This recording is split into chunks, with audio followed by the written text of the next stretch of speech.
My name is Brittney Boaz, and I am here with Patricia Huffman.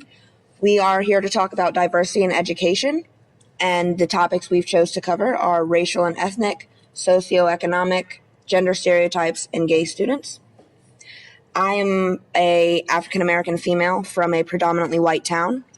I am Asian American from also a predominantly white town.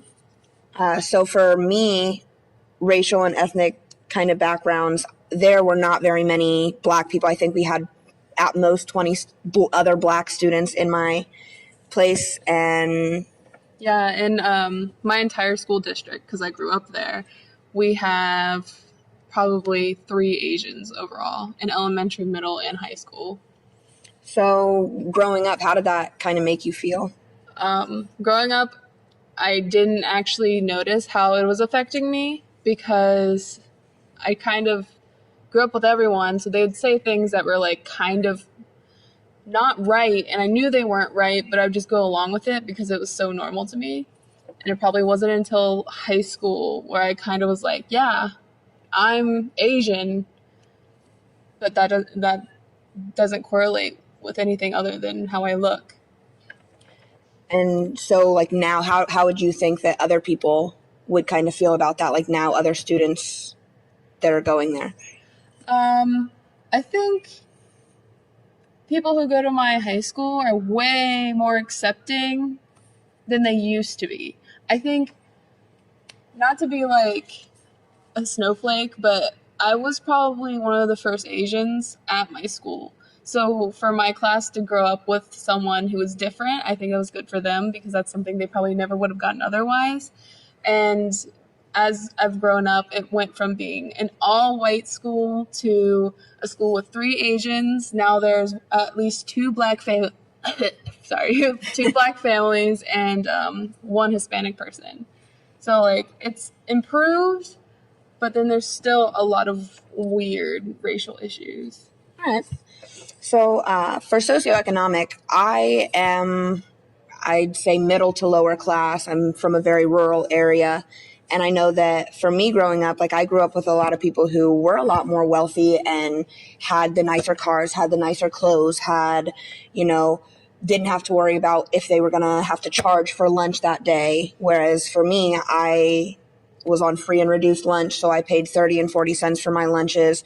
I dressed in baggy clothes and hand-me-downs for my entire life up until high school, actually. So I feel like kids nowadays in that, I don't know, I felt not like I wasn't as good as other people when I was growing up. And so I guess, I don't know, how would you feel about that? I am definitely from the same boat. I would say I'm probably from like a lower middle class family. I didn't have the hand-me-down thing because I had no one to hand me down anything. So I definitely really liked when that thrift shop trend started happening. Yep. Definitely. What was the question?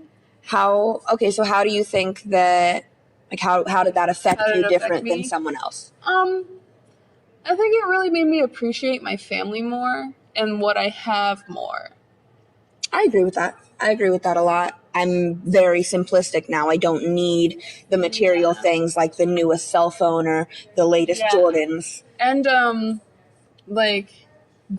it affected me when I was growing up, like, I feel like growing up, I was, like, that little asshole kid. Am I allowed to swear? I was that little asshole kid who, like, kind of knew she was poor and compensated it by being an asshole. You know what I mean? Yep. Like, that was, like, that weird bully trope, but I wasn't, like, horrendously awful. It was, like, very, very, like, low-key horrible. Now, I guess now being in Athens, too, with Appalachia being one of the poorest area in Ohio, it's interesting for me to see kids now because I work with like Athens County Children's Services for a while, and some of those kids, like you can definitely tell how it's affecting them, and like the clothes they wear, the dirty faces, but down here it's almost like people are so used to it that they don't care. They're not judging people on that like they did kind of in my town. It's kind of like a happy poverty. Like in India, there's like a community where they're just like the happiest people, but they're the poorest people. But like I feel like where I come from, it's very much like a huge scale of people, just like most places, but like we have people who own like a bank and they're so rich. They have like a theater in their basement along with all the other perks of being rich and white. Yeah, very much so. And then we have like the kids who are just as equally white, who just like their parents were never there. They don't have much money. They really like got into drugs and it just didn't work out for them. And I feel like a lot of the times that's where a lot of like the racial tension and all this stuff comes from, because like these people are white and like some of them are male and they have the golden ticket. So why aren't they getting all the perks of other white people? And I feel like that's where a lot of racial tension comes in, because like why this Asian girl is succeeding so much in something I should be 10 miles ahead. Yeah. Yep. All right, so I want to combine gender stereotypes and gay students because of kind of how people are expected to be. So I feel like in schools today, it's getting a lot better than it was when we were younger and growing up through like elementary school and stuff like that.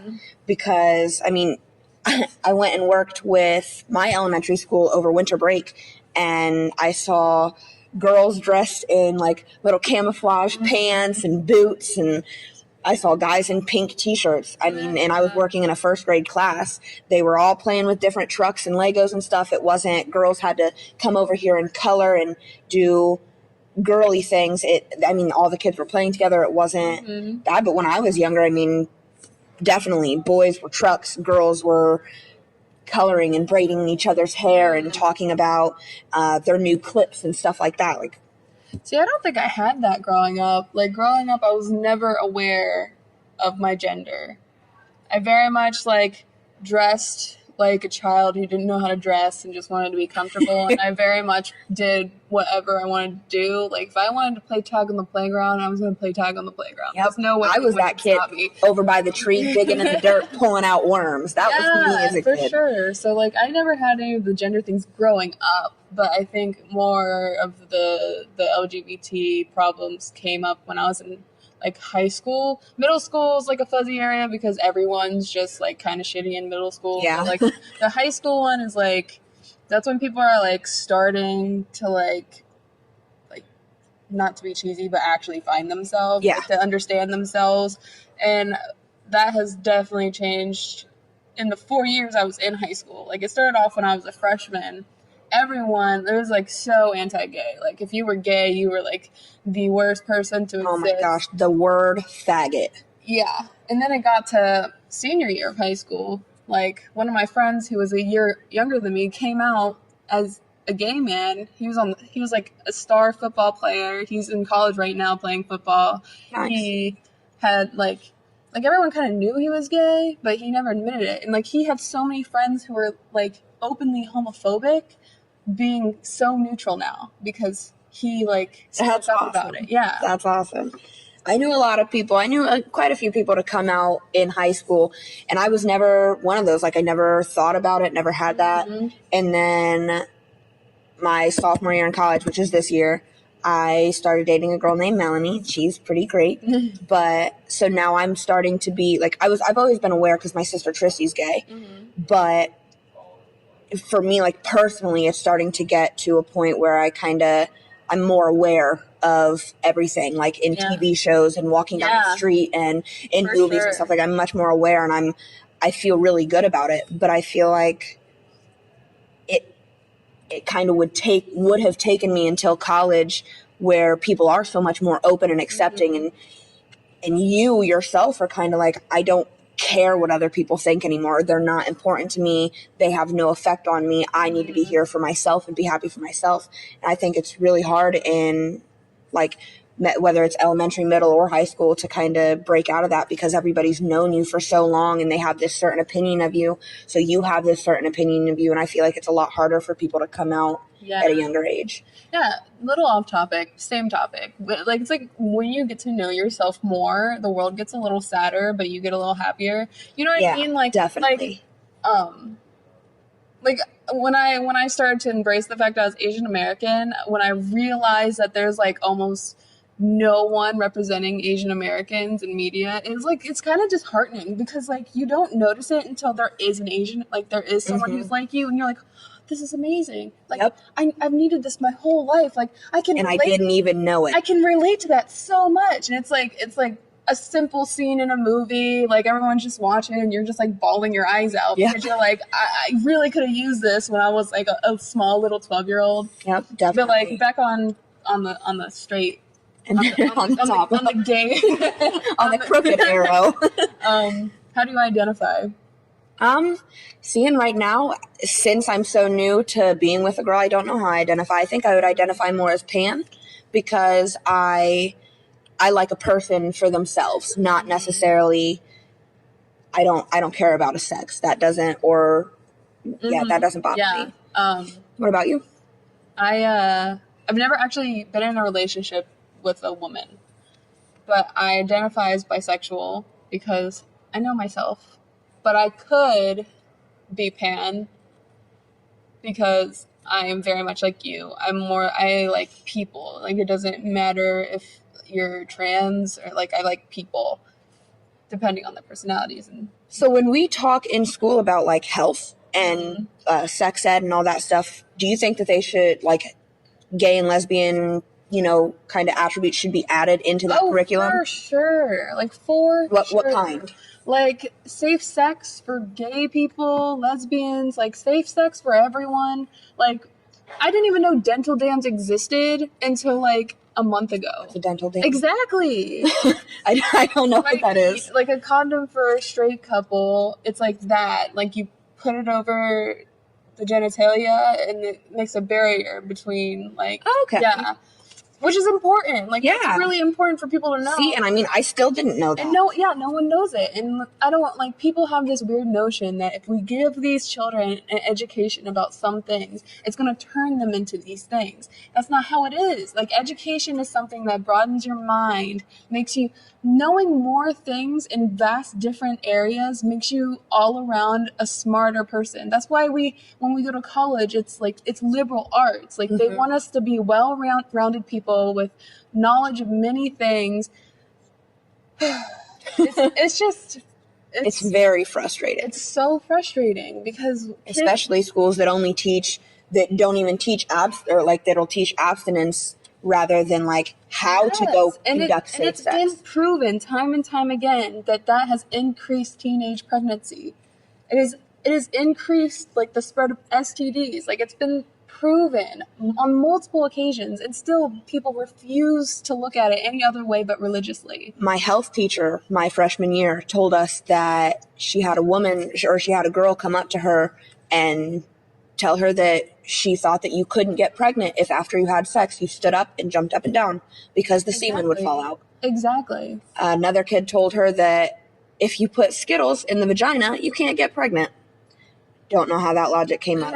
But I mean, just where people get so angry and they're not trying to teach these things to, any of the kids. And ignorance is not bliss. Yeah, ignorance is not bliss. For sure. And it's just like back on like the socioeconomic thing, like these kids in like worse schools get a shittier education, and then they're just trapped in the cycle of like going to a bad school with bad education, with hand-me-downs, with teachers that don't want to be there, getting pregnant, and then just cycle it all over again. Like everything is in a way that goes against people who don't have much money, and it's set up in that way because if these people eventually get money, then people on top get less money.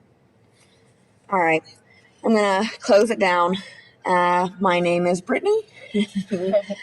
All right. That's okay.